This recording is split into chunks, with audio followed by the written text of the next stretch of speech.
totika kaka na nkamba po toyebisa ke kimbangiste nyonso ya solo solo azala zalaka na États-Unis azala zalaka wapi akosala nyonso azala na mai pe babele ya nkamba mais musala ya mai na mabele yango nini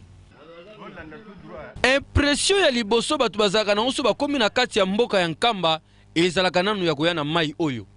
yango mai babengaka mai ya nkamba ezali na impact ya kosakana te. La plupart bandeko na biso nyonso ya kimangisi soki baye awa na mboka nkamba bazala ko oblige bazonga na Kinshasa pona soki mwana azali kobela bakoki komelisa yango to muta maladi ndenge nini selon croyance na bango kesungaka pe bikisaka ba misusu kutu bakendaka mosika pona kozwa mabelo ya nkamba nyonso ezali babiloko esungaka soko za na kondima boyoka bandeko ya nkamba ndenge bazali ko expliquer importance ya mai na mabele ya nkamba. Mai ya sima depuis 1921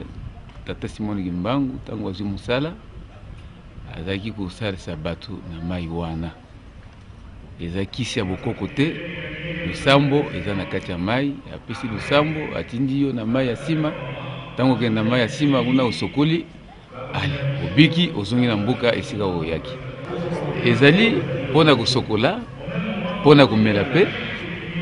ndenge mai wana esalaka musala nango bondimela ngai mabela nkambo oyo tozali komona ezali kisi ya molimo bakoko na biso bando ya awa na nkamba baya bando yango pona kozwa ngo pe pona kosalisa nzoto